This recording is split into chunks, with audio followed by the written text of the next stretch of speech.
Today, from the new film The Rewrite, Hugh Grant. And star of the hit series Empire, Terrence Howard. Plus your comments and questions direct from Kelly and Michael's inbox. All next on Live.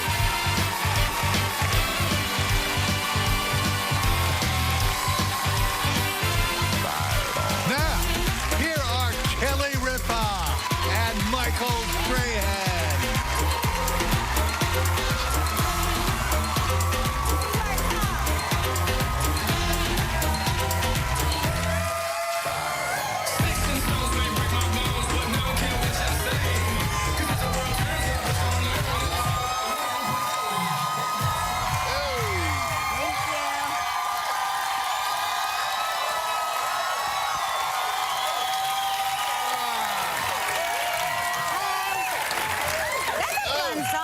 We should come out to that song every day. Morning. That is a good song to come out to. Listen, conserve your energy. It's Wednesday, February 11th, 2015. It's February 11th.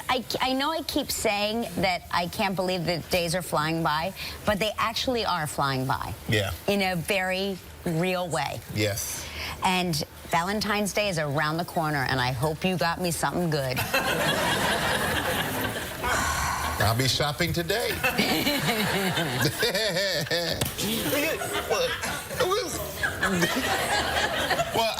And I don't want fluffy handcuffs because of 50 Shades. How about a gray necktie? I already have that. But yeah, the movie 50 Shades.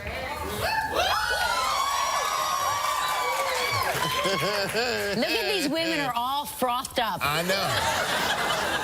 Oh, they were frothed up. Man, I tell you right now, if you're a single man, just wait outside of that movie. When those doors open, just be standing there like that. How you doing? Right. That could be good. Maybe I'll go. I won't go to the movie. I'll just stand outside. You know what? That's a great idea. Let's both stand outside and see who gets more action. So, how are you? How are you doing? I'm good. There's so much in the news today. I know. It seems like everybody is quitting their job in television. And what's wrong with us? That's what I have to say. I don't know. Why do we come here every day for this grind? I have no idea. For the love of the people, Gelman?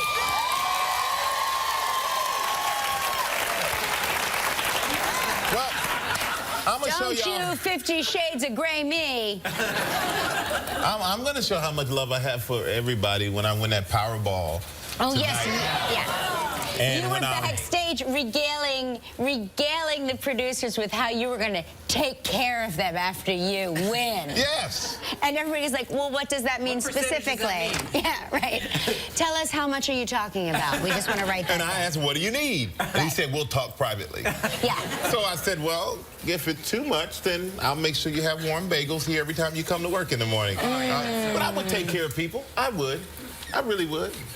Gelman, why are you looking like that? We just want to know what that means in terms of taking care of us. Like, how many millions are you allotting to us? Let me win first. Okay. Let me win. I'll be like Oprah. I'll just be giving away stuff to the audience just here. Time out. Time out. That was a ploy for applause is what that was. We are talking about staff only right now. With all due. Family start first. with the family first. The whole family. No, You guys are family. Even if that. You guys are falling for it is what you're doing. You're falling for it. Now, let's talk about Jon Stewart. He is quitting The Daily Show. I know. I know. That was a surprise, too. That kind of caught you It really did. It really did, because, you know, there's so much going on in the news and television, and Jon Stewart is like such a staple, and that show's it's maintained its excellence for all these years, 17 years of excellence, you know, and he's really fostered a lot of talent there, and launched many spin-off programs from Colbert and a lot of people. Of course. And but he just wants to spend time with his family, I think. I know, but that'll get old real fast. I'm just kidding. It probably won't. But I think he said something like, well, people tell me I have a nice family. Yeah, right. I like to experience it myself. I'd like to meet them. Yeah, I like to meet them. So he just wants to spend time with his family. Yeah. So he's retiring, And of course, you could say. Letterman is going. Letterman. Right? Craigie Ferguson is going. Yeah. Rosie O'Donnell is going. Yeah. Her last day at The View is going to be tomorrow. Yep. She said, I'm minimizing my stress. So Rosie her last day on The View is Thursday. By spending more time with your family? This is how I minimize my stress. I come to work. Oh, boy. I'll be back, y'all. So, and then, not that they wanted to do this, like everybody else is kind of retiring and going on about their way, but Brian Williams, he has been basically retired by NBC for 6 months without pay. Yeah. After his, I guess, war stories. So he won't be on for 6 months. So I don't know what's going to happen after that, but unfortunate situation. I don't know where, you know, I really don't know where they go from there. There's a very interesting story yesterday that was in the New York Times about, and I don't know if any of you read it, about how people, their memories change all the time. It's not a unique thing. You know, you tell a story once, then maybe you embellish it, maybe you turn it into something else. Some people can recreate entire scenarios in their head. You know, have you ever had a fight with somebody, like say like an ex-spouse or something, right? You have a fight with them. You remember the fight one way. No, but you remember it one way, and then she remembers it. There's an entirely different memory. Like, I know Mark and I will fight, and he'll say something, and I'll go, that never happened. You know, and so you realize that. But that comes from two different people looking at things from two different ways. Right. It's not like not like I was at the Super Bowl a few weeks ago, and now I feel like I should get a ring because I was out on the field playing for the Patriots. I mean. I'm just telling you what the New York Times article said. I'm just saying. But I heard about this article.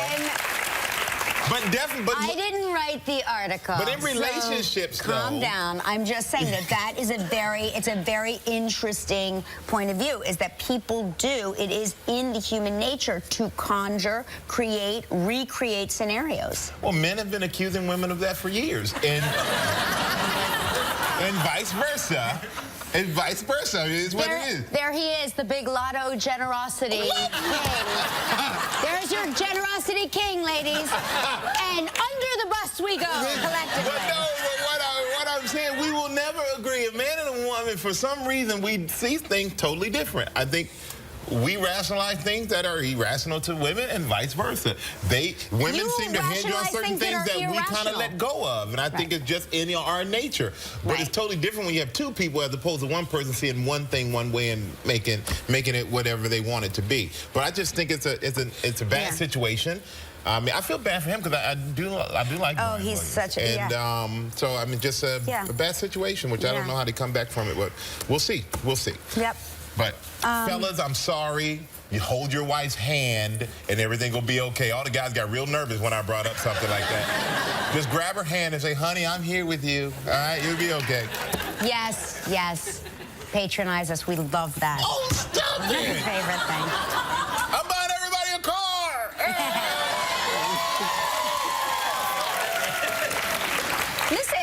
Listen, you ever take Uber? You know about Uber, you guys? The Uber car service? Right, it's great. Yep, no doubt. Uber. So, Uber mistakenly posted an internal lost and found list to a public website.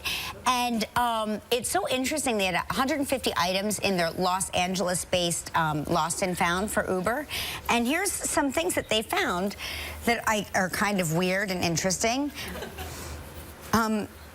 Crisco oil and Icebreakers mints, which I knew I had left somewhere, but I couldn't remember where.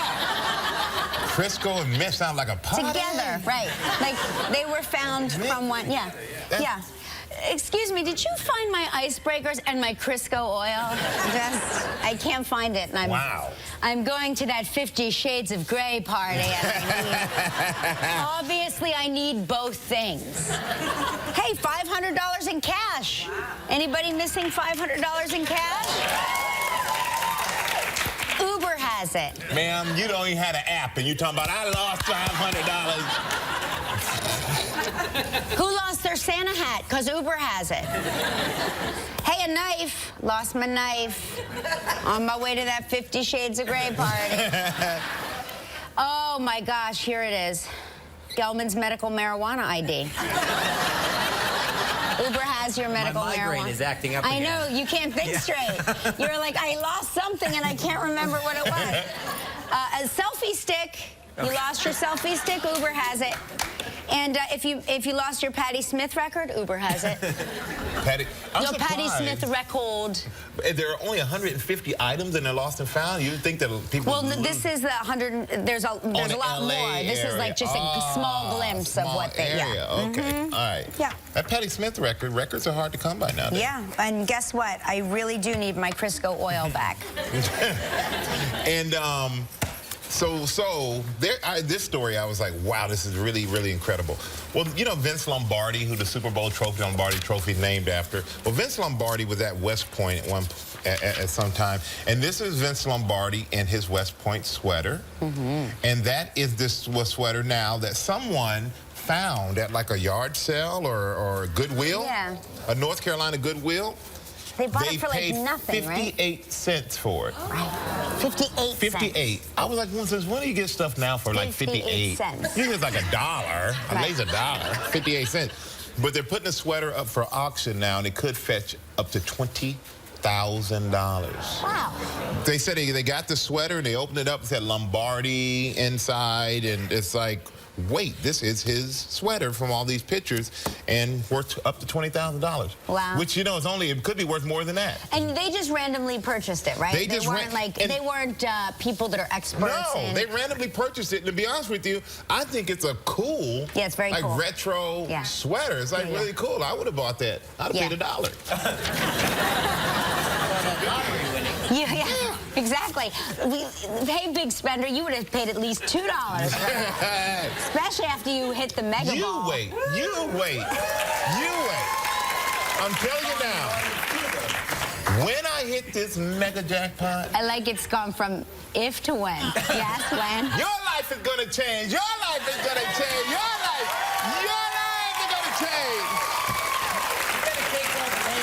I'm telling you right now. Everybody here. You will never see him again, lady. I'm telling you now. What happened to Stray Hat? We better get all their names. They'll see me. Yes, everybody leave your names and addresses and emails so Michael can make sure he gets his winnings. I am going to surprise you all when I win. I will be here every day. Every day when I want to be. I ain't saying I was going to be here in time for the show, but I'll be here. Is that how it works? Oh, no, I'll be here. I love this job. I love working. I do. I do. Well, just go somewhere and sit on a pile of money, Gelman. How much fun is that? Not very fun. Just so you know, I won't be here. So it has meant the world to me. Appreciate it. That we've all had so many mornings together. Appreciate your viewership. But yes, but you will never see me again. Unless you happen to drift by my private island in the Caribbean. Hey, we have to go already because I really want to talk about this onion. Quickly, but we've got some big guests today. Okay, calm down, Gelman. Don't get your panties in a twist. Listen, they have engineered an onion now that doesn't make you cry as much, which I think is great. I'm tired of crying over the onions, and I do all the tricks. You know, I face the onion that way, I hold it that way, I turn the cold water on. Nothing works. It's always the tears streaming down my face. They have something called an Asda Sweet Red. It's an onion that's been selectively bred to have lower pungency levels than regular onions, meaning fewer tears will be shed, and the odor won't linger on your breath for quite as long. Hey, there's a plus.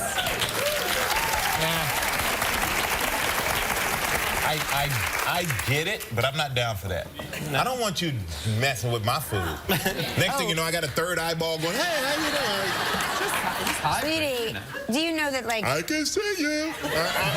I don't want that. Then you probably shouldn't eat any of the food that you're eating. I mean... But at least I don't know about it, but I know like engineering stuff. I don't like when they start engineering stuff. Certain things, nature intended it to make your breath stink. Intended to make you cry. They've been making this onion for 20 years, everybody. It's a 20-year onion. I'm probably already eating it. You've been eating them for years now. Yeah, don't even know. Yeah.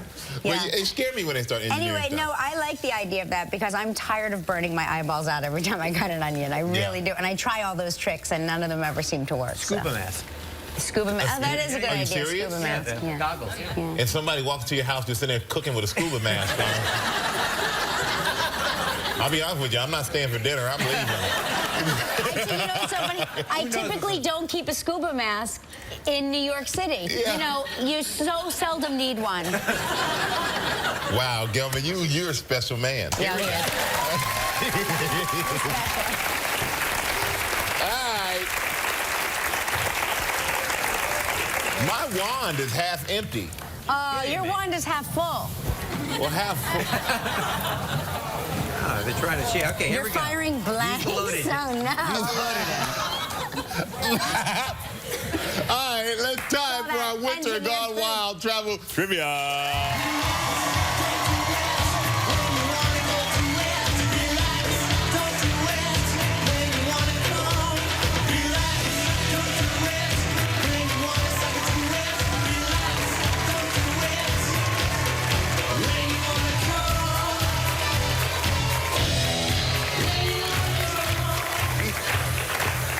Thank you, sir.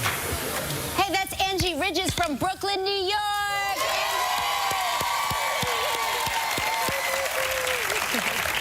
Brooklyn. I was playing a little Biggie Smalls before I came out here, too. Should have known we had a dancer from Brooklyn. All right, let's say hello to Molly German from Pinehurst, North Carolina. Hello, Molly. How are you? Good morning, Michael and Kelly. Good morning, Molly. How's Pinehurst this morning? It's sunny and pretty and cold. Yeah, well, and we hear your husband is deployed, but he's coming home soon. When is he coming home? He'll be home in April. Well, that's great. And thank him for his service, please. Now, do you have any plans this weekend? My family's coming to town. My mom and my sister and her new baby and my cousin are coming to visit. Oh, that's nice. Oh, there's nothing like a new baby. He's a new one. Well, you know what? We're going to spin the wheel, see what you're playing for. Maybe we'll send you on a trip when your hubby gets home.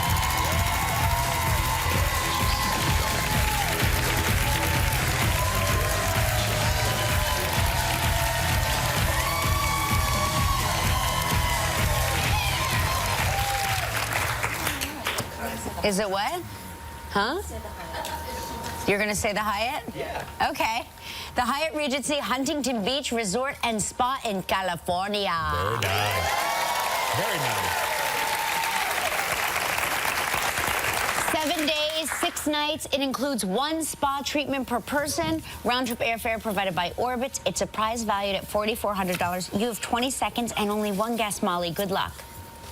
Thank you. All right, here you go, Molly. On yesterday's show, we talked with New England Patriots player Julian Edelman. What did Julian say he kept for almost 3 months because he was superstitious? His beard. You got it. Congratulations, you and a guest will enjoy 7 days and 6 nights at the Hyatt Regency Huntington Beach Resort and Spa. The Spanish-inspired architecture sets the scene for a memorable retreat, along with endless activities, including several outdoor pools, beachfront access, a luxury spa, and more. Your prize is valued at approximately $4,400. Hey, Molly, congratulations. Thank you. I'm excited. Don't tell your husband that you won it Tell him that you got him a really nice welcome home tree. Perfect, I will. Right? He'll think, what, my wife is the most generous, right? Absolutely. Okay. Now you get to help make the day of a lucky member of our studio audience who will receive a $500 gift certificate from Zappos. Whoa. So please pick a number between 1 and 235. Number 4. There you go. There we go, my man. Congratulations, Molly. Congratulations, my man. Enjoy that from Zappos. Everybody stay right there. When we come back, the very talented Hugh Grant will be here. Still ahead on live from the series Empire, Terrence Howard. We'll open up Kelly and Michael's inbox to hear your comments and questions. And coming up next, Our show from the new film 50 Shades of Grey, Dakota Johnson will be here. Yes. And Shaquille O'Neal will be here for a rematch of our live karaoke sing-off SmackDown.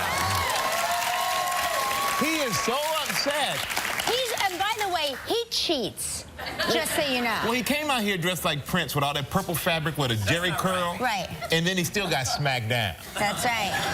Yes, Shaq. He's mad. He's mad. He's mad and he's not accustomed to losing. Well, sorry, Shaq, it's gonna happen again. Look how brave I am while he's not here. I know. And I'm thinking, I can't get and stop him, Kelly. He's talented, he's charming, he's one of our favorite leading men from across the pond. Please welcome Hugh Grant.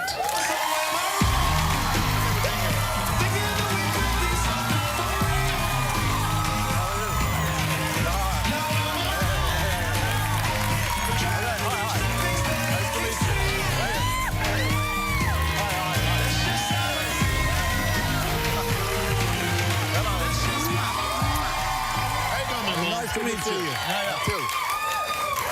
You look great, Hugh. Well, that's not true, but No, thank it you. is true. You look great. I'm wearing my, I just realized before I came on, I'm wearing my special dandruff jacket. What do you mean dandruff? You don't look like you have dandruff. So I think it's rather nice, but I went on TV in London the other day, and Twitter afterwards said, look at his dandruff. I just want you to know it's not dandruff, it's the tree. Okay? It's the pattern. Yeah. You know, as I'm Fabric. seeing it, when they, see from far away, it can resemble, yes. Yeah, Oh, look at that. But that is that'd be That's an a mess. extreme case of dandruff right there. But you know, but good morning to you. And we know you don't love morning. So how you holding up by being here so early? Well, very badly, thank you. Yeah, it's getting worse. Most mornings I pretty much have to be resuscitated by a team of doctors. You know. Or a child now. I seem to have a lot of children suddenly, and Suddenly, is it 3 kids now? I have 3 children, yeah. And Are you some sure mornings about one that? just appears in my bed, you know, wanting to... There's a routine with... one of them likes to call the fire brigade first thing in the morning. Ah. Gets into my bed, gets the bedside phone and goes, fire! Fire! It's alarming if you actually do get through to someone. I like the way you said fire brigade. And did you know that yesterday we discovered there was a poll that the British accent is the #1 sexiest accent in the world as voted by the world. Does that make you feel even sexier now? Is that why you threw the word fire brigade out there? Not only that, in one of the articles it said you can blame Hugh Grant for all of your movies that you've done too for being #1. That's right. Like he gave you some credit. Well, I've achieved something. I thought I'd achieved nothing. No, that's very nice. But I mean, we have a lot of accents, you know. Yeah. If I talk to you like that, like a London accent, that's not that sexy, is it? Well, no, not with the helium voice, it's not. Yeah. But we can all agree that the sexiness is what led you to have these kids. You were just dripping with sexiness. Right? Well, I'm not entirely sure how it did happen. My nephews gave me a little booklet for Christmas called How Babies Are Made. Oh, my God. I I'd like to get a copy of that. Yeah. Now, I know one thing that you do, which I love going to these things, race cars. You race cars now. I love races. Now, how many races have you done so far, and how have you been? Have you been successful? I had a lot of training, and then I finally plucked up my courage. I did my first little series of races in Sweden last year, and I came last, second last, and miles last. Yeah. Yeah. Well, that's good, though, because that way you're safe and you have 3 babies that you need to not crash your car. Yeah, you would think right? that. Yeah. But I still managed to crash quite badly. It's an extraordinary sport. It's basically half an hour of middle-aged men trying to kill each other. And, Well, how fast are you going? well, pretty fast down the straight. It's about 170 miles an hour or something. Oh, wow. And you're so miserable while you're doing it. You're strapped in, everything hurts, your sweat is pouring off you. You're thinking, why am I doing this? He's trying to kill me. And then you get out at the end and feel kind of manly. You know? It's very strange. I can't believe these Hollywood film companies allow you to do that. Do they know that you do that? Are they finding out now that you're doing this? Well, you see, I'm not really in show business very much anymore. It's true, I do mainly politics, mad political campaigning in Britain. And so this feels like a nice release, actually. In fact, it feels rather like the campaigning, which is people trying to kill each other. You know? Right. Yeah. You play a Hollywood screenwriter, but you're in your 3rd act of your life. And but tell us about this film. Yes, I play a Hollywood screenwriter who was very successful, won an Oscar, and at the beginning of this film, his career is a disaster. He can't get any work, so he accepts, very reluctantly and miserably, a job teaching screenwriting in a very obscure university in the middle of absolutely nowhere. He has a terrible attitude to the job, and he just gets drunk, and he's rude to the other professors, and he has sex with one of his students, shocking, and then... And then he finds he actually quite likes it, and in particular he likes one of his. The students.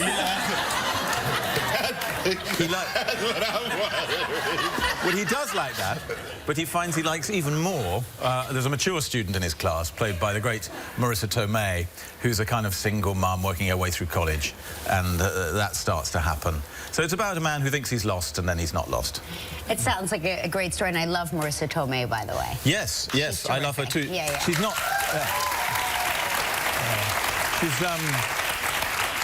you know, she's a brilliant, Oscar-winning actress. Very method, you know. She's deep in character, months and months before the film. Is that true? Oh, yeah. Oh, yeah. no kidding. And I'm still wondering what my character is here. Right. You know, Page 1. Yes, exactly. Let's see. Yeah.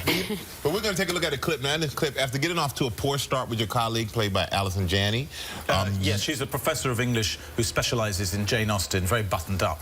And I'm rude to her at a drinks party, and so I go to apologise. Okay, you try to get smooth things over with her. Here we go. Hugh Grant and The Rewrite. These are DVDs of every Jane Austen novel, including my favourite, Clueless, with Alicia Silverstone. What is Clueless? Oh, I think you'll like it. It's based on Emma, a big hit spun off into a mildly successful series. Also, a gift certificate from Amazon covering all the following items. My personal favourite is the What Would Jane Do tote bag.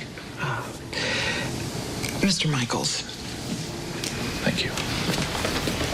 This is the finest public university in the Northeast. Yes, I understand. We expect a degree of professionalism even from a non-professional. Yes, of course. Which means that you behave at faculty events. You read the material that has been submitted to you. You do not dismiss your class for a month.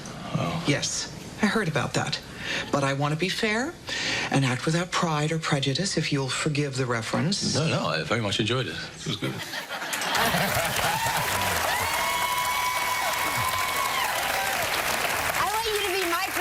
That sounds like a great class to take. Dismissed for a month? Perfect for me. Yes. No, he's really appalling to begin with, but he gets nicer. Yeah. All over that. Now, he's the star of the new hit show Empire. Please welcome the very talented Terrence Howard.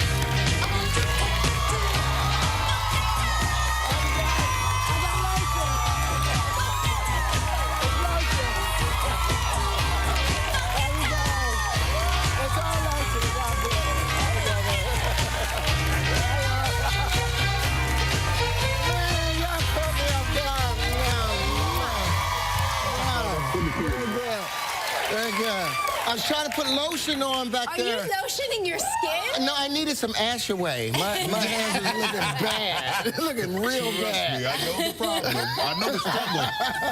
But you know, I want to say congratulations because you were just in Atlanta and you received the Spotlight Award. Yeah. So I want to congratulate you on that. That is great. Thank you.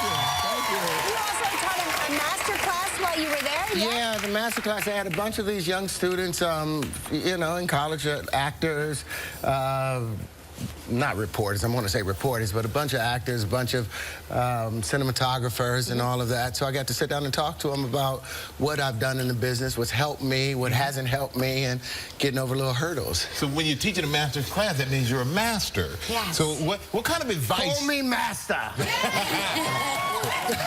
what kind of advice did you give some of these students? Well, I talked to them about the sperm's effort to try and get to the egg. Because, no, the biggest problem as being an actor is having your own confidence and trusting your instinct.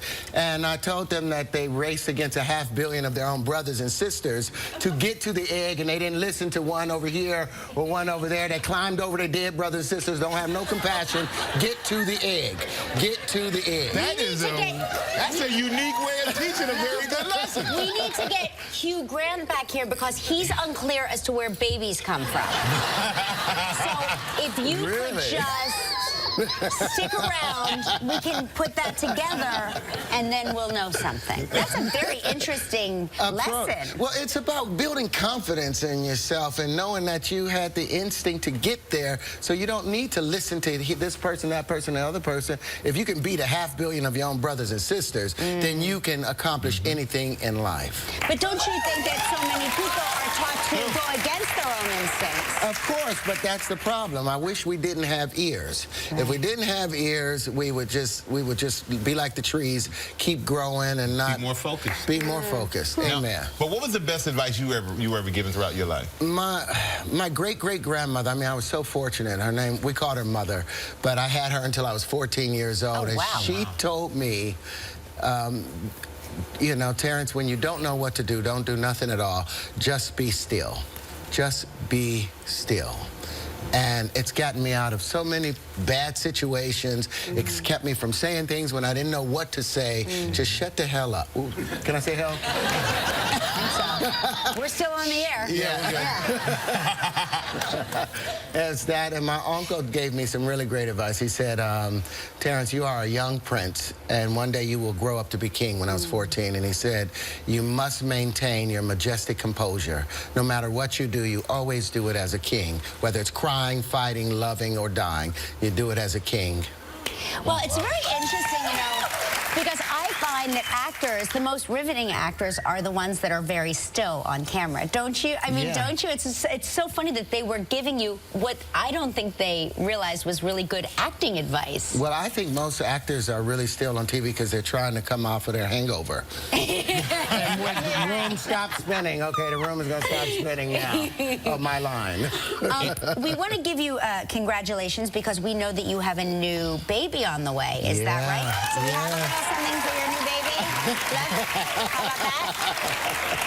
And we also understand that you have a new grandbaby, which I can't believe. So look, look too. I should have. My daughter just had my. Thank you guys so much. You're welcome, man. My daughter, I thought it would have diamonds in it. I'm sorry. It's a very low-budget show. Did you have a bottle of water backstage? My daughter, my oldest daughter, she gave me a granddaughter 2 years ago, and now I've got a grandson, Adrian, a week ago.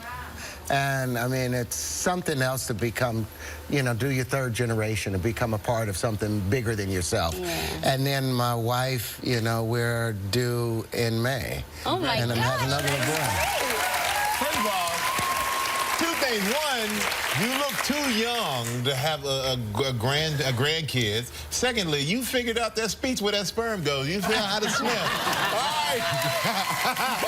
We're going to talk more with...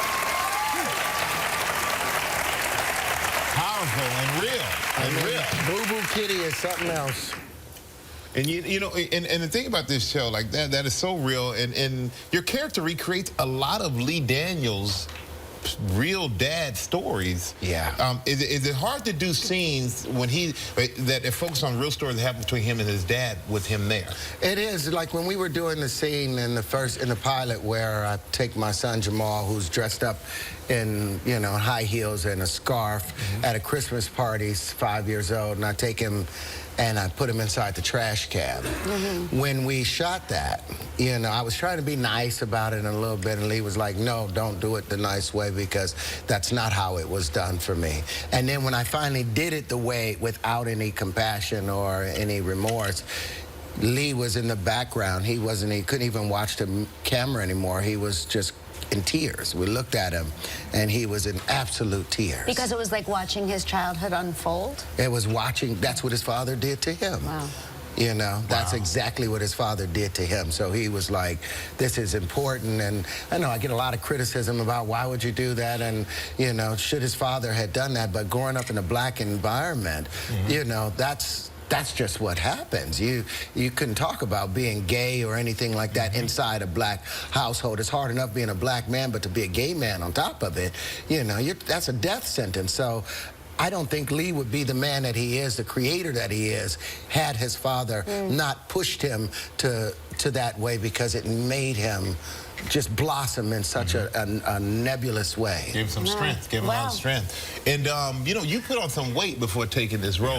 But here you've been working on taking it off, and the crew on the show has been helping you. How have they been helping you take off some of the weight? Well, what we did, I came into the show at 250 pounds when we were doing the pilot. Wait, why? I was depressed.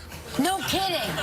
Depression, you will eat. No, I was playing a character in this other thing that with Fox called Wayward Pines, and the character was a heavy sheriff. So I had an excuse to eat the ice cream and all of that. Right. And so I went up to 230 for that, but then afterwards I couldn't get it off. And so when I got to this show, and there was talk about them letting me go because it wasn't the leading man look and all of that. They had envisioned. Yeah, and so the crew was like, we like you, Terrence, so this is what we're going to do.